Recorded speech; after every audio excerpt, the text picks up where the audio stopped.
Hi friends, അപ്പോൾ നമ്മൾ കഴിഞ്ഞ ക്ലാസ്സിൽ എങ്ങനെയാണ് ഇൻസ്റ്റാഗ്രാമിൽ പേജ് ഉണ്ടാക്കാമെന്ന് പഠിച്ചു. സോ നമ്മൾ ഇൻസ്റ്റാഗ്രാമും ഫേസ്ബുക്കും ഇന്ന് എങ്ങനെയാണ് ലിങ്ക് ചെയ്യുക എന്നുള്ളതാണ് പഠിക്കാൻ പോകുന്നത്. ഇത് നമ്മുടെ ബിസ് പേജിൻ്റെ അക്കൗണ്ടാണ്. സോ ഞാനത് സ്വിച്ച് ചെയ്യാൻ പോവാണ്. നമുക്ക് നമ്മുടെ ഗ്രാമഭാരതിയുടെ അക്കൗണ്ടാണല്ലോ വേണ്ടത്.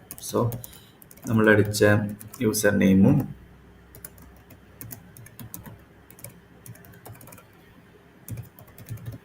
പാസ്വേഡും അടിച്ചു കൊടുത്തിട്ട് ലോഗിൻ കൊടുക്കുക. Okay, so something when wrong. I think password തെറ്റാണെന്ന് തോന്നുന്നു. ഗ്രാമഭാരതി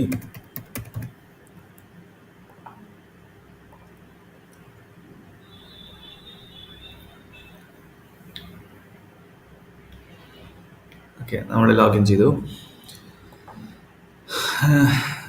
ഇതിൽ നമുക്ക് സേവ് ചെയ്തിടാം കേട്ടോ. സോ നമുക്ക് നമ്മുടെ ഗ്രാമഭാരതിയുടെ അക്കൗണ്ട് കിട്ടിയല്ലോ. അപ്പോൾ നമ്മുടെ സെയിം അക്കൗണ്ട് തന്നെയാണ് കേട്ടോ. പ്രൊഫൈലിൽ 0. ഇന്നലെ നമ്മൾ ജസ്റ്റ് നൗ 2 മിനിറ്റ് മുന്നേ ക്രിയേറ്റ് ചെയ്തിട്ടുള്ള ഒരു അക്കൗണ്ടാണ്. സോ നമ്മൾ ഇതിനെങ്ങനെ ഫേസ്ബുക്കിൽ ലിങ്ക് ചെയ്യാം എന്നുള്ളതാണ് അടുത്ത ചോദ്യം. അപ്പം ഇതിൽ പ്രൊഫഷണൽ ഡാഷ്ബോർഡ് എന്താണെന്ന് നോക്കി. ആഡ് മാനേജറും ആഡ് സെൻറ്ററും ഞാൻ പറഞ്ഞുതരാം. അതിന് മുന്നേ മെറ്റ ബിസിനസ് സ്യൂട്ട് എന്താണെന്ന് അറിയണം. മെറ്റ ബിസിനസ് സ്യൂട്ടിലാണ് ഒരുവിധം എല്ലാ ബിസിനസ്സും ചെയ്യേണ്ടത്. ഫേസ്ബുക്കിൻ്റെ ബിസിനസ് സൈഡ് എന്ന് പറയുന്നതാണ് മെറ്റ ബിസിനസ് സ്യൂട്ട് എന്ന് പറയുന്നത്.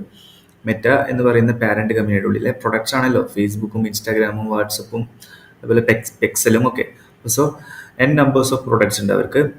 സോ അതിലൊരു പ്രൊഡക്റ്റാണ് ഫേസ്ബുക്കും ഇൻസ്റ്റാഗ്രാമും വാട്സപ്പും. സോ നമുക്ക് ഈ പ്രൊഡക്ട്സുകളെല്ലാം കൂടിയിട്ട് ഒറ്റ പ്ലാറ്റ്ഫോമിൽ എങ്ങനെ യൂസ് ചെയ്യുക എന്നുള്ളതാണ് അടുത്തായിട്ട് നോക്കുന്നത്. സോ ഞാൻ മെറ്റ ബിസിനസ് സ്യൂട്ട് ഓപ്പൺ ചെയ്തു. ഗ്രാമഭാരതിനെ മെറ്റ ബിസിനസ് സ്യൂട്ടാണ് ഇപ്പോൾ ഓപ്പൺ ചെയ്തത്. ഇവിടെ കണ്ടോ, ഹോം പേജിൽ തന്നെ നോക്കിയേ, കണക്ട് ഇൻസ്റ്റാഗ്രാം എന്ന് പറയുന്ന ഒരു ഓപ്ഷനാണ് ഇപ്പോൾ കാണിക്കുന്നത്. എല്ലാവർക്കും ഹോം പേജിൽ ഇത് തന്നെയാണ് കാണിക്കുക കേട്ടോ. സോ ഫേസ്ബുക്ക് പേജ് നമുക്ക് അവൈലബിൾ ആണ്, പക്ഷേ ഇൻസ്റ്റാഗ്രാം പേജ് നമുക്ക് അവൈലബിൾ അല്ല. സോ അത് നമ്മളിവിടെ കണക്ട് ഇൻസ്റ്റാഗ്രാം എന്ന് പറയുന്ന ഓപ്ഷൻ സെലക്ട് ചെയ്യുക. അതായത് കവർ പേജിൻ്റെ തൊട്ടടിയിലെ ലോഗോൻ്റെ റൈറ്റ് സൈഡിലായിട്ടാണ് ഈ ഓപ്ഷൻ എടുക്കുന്നത്. അപ്പോൾ ഇവിടെ ക്ലിക്ക് ചെയ്ത് കഴിഞ്ഞിട്ടുണ്ടെങ്കിൽ നമുക്ക് SS ചോദിച്ചിട്ട് വരും. അപ്പോൾ ഞാൻ എന്താണ് വേറൊരു ടാബിൽ തുറന്നിട്ട് ഇതിൽ ഇൻസ്റ്റാഗ്രാം സ്വിച്ച് ചെയ്തിട്ടുള്ളത് എന്നുള്ളൊരു ചോദ്യം ഉണ്ടായിരിക്കും. സോ ഇത് ഇൻസ്റ്റാഗ്രാം സ്വിച്ച് ചെയ്തിട്ടുള്ളത് അതിന് വേണ്ടിയിട്ടാണ്. അത് ഈസി ആയിട്ട് നമുക്ക് അക്സസ് ചെയ്യാൻ വേണ്ടിയിട്ടാണ്. അല്ലെങ്കിൽ നമ്മൾ ഇതിൽ ലോഗിൻ ചെയ്ത് ക്രിയേറ്റ് ചെയ്യുക എന്ന് പറയുന്നത് കുറച്ച് ബുദ്ധിമുട്ടുള്ള കേസാണ്. സോ ലോഗിൻ ടു ഇൻസ്റ്റാഗ്രാം എന്ന് കൊടുത്തു. Allow access to Instagram messages in inbox. അതായത് ഇൻസ്റ്റാഗ്രാമിൻ്റെ മെസ്സേജസും ഇൻസ്റ്റാഗ്രാമിൽ നമുക്ക് നമ്മുടെ ഈ മെറ്റ ബിസിനസ് സ്യൂട്ടിലോട്ട് വെൽക്കം ചെയ്യാനുള്ള പെർമിഷൻ ചോദിക്കുന്നതിനുള്ള ഒരു പോപ്പ് ബോക്സ് ആണ് എഴുതിയിട്ടുള്ളത്. ഡിപ്പെൻഡിങ് ഓൺ പേജ് റോൾ നമുക്ക് ഫേസ്ബുക്കിൻ്റെ ആക്സസ് കൊടുക്കാൻ പറ്റും ഓരോ പേജിന്.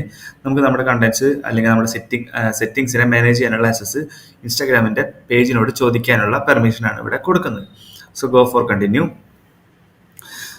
അപ്പം ചോദിക്കും നമ്മുടെ അക്കൗണ്ട് ഗ്രാമഭാരതി ആണോ അത് വേറെ വല്ല അക്കൗണ്ട് വെച്ച് ലോഗിൻ ചെയ്യണമെന്ന്. ഇവിടെ സ്വിച്ച് അക്കൗണ്ട് ഉണ്ട്, നമുക്ക് ഇവിടെ വേണമെങ്കിൽ വെച്ച് ലോഗിൻ ചെയ്യാം. പക്ഷേ ഈസി ആയിട്ട് കിട്ടാൻ വേണ്ടിയാണ് ഞാൻ നേരത്തെ ചെയ്ത് ഗോ ഫോർ ലോഗിൻ ആസ് ഗ്രാമഭാരതി. അപ്പം ചോദിക്കും എന്താണ് ഞാൻ ആദ്യത്തെ ക്ലാസ്സിൽ പറഞ്ഞു പ്രൊഫൈലും പേജും തമ്മിലുള്ള ഡിഫറൻസ് എന്താണെന്ന്. സോ നമ്മളിപ്പോൾ ചെയ്യാൻ പോകുന്നത് ഇവരൊരു ബിസിനസ് ആയതുകൊണ്ട് അല്ലെങ്കിൽ ഒരു നോൺ പ്രോഫിറ്റ് ഓർഗനൈസേഷൻ ആയതുകൊണ്ട് നമ്മൾ ഇവരെ ബിസിനസ് എന്ന കാറ്റഗറിയിൽ കൊടുത്തിട്ട് നെക്സ്റ്റ് കൊടുക്കുക. ഫോർ ഫിലിം ഓണേഴ്സ് അല്ലെങ്കിൽ സെലിബ്രിറ്റീസ് ആണെങ്കിൽ അവർക്ക് ക്രിയേറ്റർ അക്കൗണ്ടാണ് കുറച്ചുകൂടി കൊടുക്കേണ്ടത്. ഒരു നല്ലൊരു ആർട്ടിസ്റ്റ് ആണെങ്കിൽ ക്രിയേറ്റർ അക്കൗണ്ടാണ് സ്യൂട്ട് ആവുക. സോ എന്താണ് നിങ്ങളുടെ ബിസിനസ് അല്ലെങ്കിൽ നിങ്ങളുടെ ക്ലയൻറ്റിന് ആപ്റ്റ് ആവുന്നതെന്ന് വെച്ചിട്ടുണ്ടെങ്കിൽ അതനുസരിച്ച് വേണം ഇവിടെ കൊടുക്കാൻ വേണ്ടിയിട്ട്. സോ അത് നമ്മൾ ബിസിനസ് കൊടുത്തു. അപ്പോൾ ബിസിനസ്സിനോടുള്ള കാര്യങ്ങളൊക്കെ എഴുതിയിട്ടുണ്ട്. ഇതൊക്കെ മോസ്റ്റായിട്ട് വായിക്കണം. നമ്മുടെ ഫോളോവേഴ്സ് എങ്ങനെയാണ്, റീച്ച് എങ്ങനെയാണ് എത്തേണ്ടത്, കോൺടാക്ട് ഓപ്ഷൻസ് എന്താണ് വേണ്ടതെന്നുള്ളതൊക്കെ ഉണ്ടാവും. പിന്നെ നമ്മുടെ ബിസിനസ് കാറ്റഗറി എന്താണെന്നുള്ളതാണ് ഇവിടെ കൊടുക്കേണ്ടത്. നമ്മുടെ നോൺ പ്രോഫിറ്റ് ഓർഗനൈസേഷൻ ആണല്ലോ. സോ ഞാനൊരു NGO തന്നെ കൊടുത്തു. നോൺ ഗവേണിംഗ് ഓർഗനൈസേഷൻ ആണ്. ഡണ്ണെന്ന് കൊടുത്തു, കണ്ടിന്യൂ കൊടുത്തു. നമുക്കിത് ഫ്യൂച്ചറിൽ ചേഞ്ച് ചെയ്യണമെങ്കിൽ ചേഞ്ച് ചെയ്യാൻ പറ്റും. ഇപ്പോൾ നോക്കിയാൽ സ്വിച്ച് ടു പ്രൊഫഷണൽ അക്കൗണ്ട് വെച്ചു. ഇത് പേഴ്സണൽ അക്കൗണ്ട് ആയിരുന്നു, ഇപ്പോൾ ഇത് പ്രൊഫഷണൽ അക്കൗണ്ട് ആയിട്ട് സ്വിച്ച് ആയി. Go for done. നമുക്ക് ഇൻസ്റ്റാഗ്രാമിൽ പോയിട്ട് ഡയറക്റ്റ് ആയിട്ട് നമുക്ക് മാറ്റാനും പറ്റും, അവിടെ വെച്ചിട്ട് നമുക്ക് ആഡ് ചെയ്യാൻ പറ്റും. ഇവിടെ നോക്കി ആഡിങ് യുവർ ബിസിനസ് പോർട്ട്ഫോളിയോ രണ്ടും കൂടി ആഡ് ചെയ്യട്ടെ എന്ന് ചോദിച്ചു. Okay, go for continue. ഇപ്പം എന്തായി, നമ്മുടെ ബിസ് പേജിൻ്റെ ഒഫീഷ്യൽ ഇമെയിലിലേക്ക് ഒരു വെരിഫിക്കേഷൻ കൺഫർമേഷൻ ചോദിച്ചിട്ടുണ്ടാവും. നമ്മൾ ആ ഒരു കൺഫർമേഷൻ കൂടി കൊടുക്കുക.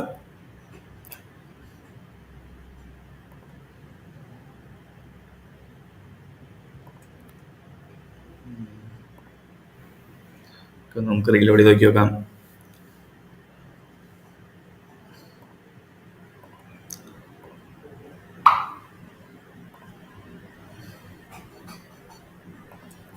ഇപ്പോൾ ഉണ്ടാവണം. ഓക്കെ, വന്നു. ഫേസ്ബുക്കിൻ്റെ വെരിഫിക്കേഷൻ കോഡ് വന്നു 4220.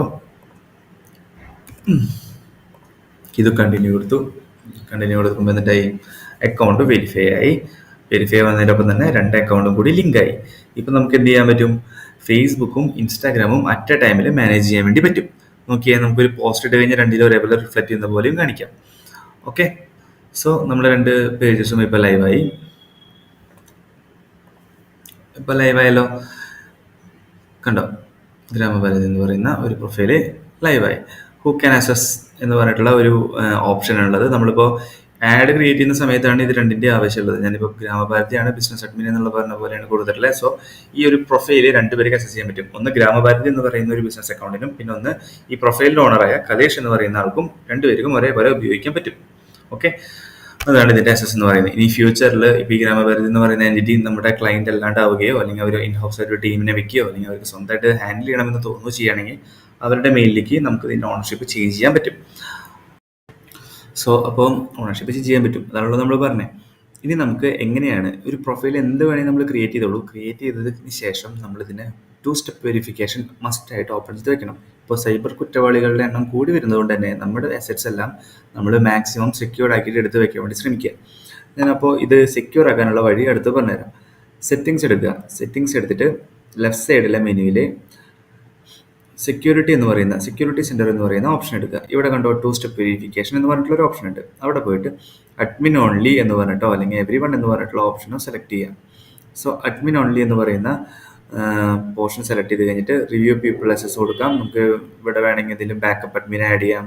അതേപോലെ ക്യാമ്പയിൻസിൽ എന്തെങ്കിലും ഓപ്ഷൻസ് ഉണ്ടെങ്കിൽ അങ്ങനെ ആഡ് ചെയ്യാം. സോ അങ്ങനെ കൊടുക്കാം. ഇത് ഇന്നെലിജിബിൾ ഫോർ വെരിഫിക്കേഷൻ ആണ്. കാരണം എന്താ വെച്ചാൽ ഇത് ഓൾറെഡി ആക്റ്റീവ് അല്ലാത്തൊരു അക്കൗണ്ടാണ്. ഇപ്പം നമ്മൾ ജസ്റ്റ് ക്രിയേറ്റ് ചെയ്തിട്ടുള്ളേ ഉള്ളൂ. സോ ഒന്ന് ആക്റ്റീവായിട്ട് ഒരു 2-3 ഡേയ്സിന് ശേഷം മാത്രമാണ് ഈ ഒരു ഓപ്ഷൻ നമുക്ക് അവൈലബിൾ ആയിട്ട് കിട്ടുള്ളൂ. സോ 2-3 ഡേയ്സ് നമ്മൾ അക്കൗണ്ട് ഫുള്ളായിട്ട് ആക്റ്റീവായിട്ട് യൂസ് ചെയ്തതിന് ശേഷം മസ്റ്റായിട്ട് ചെയ്യേണ്ട ഒരു കാര്യമാണ് 2 സ്റ്റെപ്പ് വെരിഫിക്കേഷൻ എന്ന് പറയുന്നത്. നമുക്ക് മാനേജ് മൈ പേഴ്സണൽ സെറ്റിങ്സ് എന്ന് പറയുന്ന ഒരു ഓപ്ഷൻ ഉണ്ട്. ഇത് എവിടെയാണ് കിട്ടിയത്?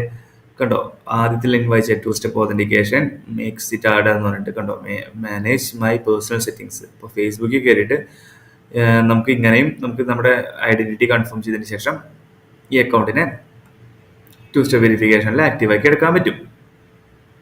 ഓക്കെ, ലെറ്റ്സ് സീ അത് ഇപ്പോൾ അവൈലബിൾ ആണോ എന്ന്. സാധാരണത്തെ കേസുകളിൽ ഒരു 2-3 ഡേയ്സ് കഴിഞ്ഞാലാണ് ഇത് അവൈലബിൾ ആവുള്ളൂ. അത് അവൈലബിൾ ആവാറില്ല. സോ നമ്മൾ ഈ അക്കൗണ്ട് പ്രോപ്പറായിട്ട് വർക്ക് ഔട്ട് ചെയ്തതിന് ശേഷം മാത്രം ഈ കാര്യം ചെയ്യാൻ വേണ്ടി ശ്രമിക്കുക. ഓക്കെ ഗായ്സ്, അപ്പം നമുക്ക് നെക്സ്റ്റ് ക്ലാസ്സിൽ ഇതിനെ പറ്റിയിട്ടുള്ള കൂടുതൽ ഫീച്ചേഴ്സിന് ഞാൻ ഇമ്പോർട്ടൻസ് കൊടുത്തിട്ട് പറയാം. നിങ്ങൾ ക്ലാസ് എടുക്കാം കേട്ടോ. Thank you.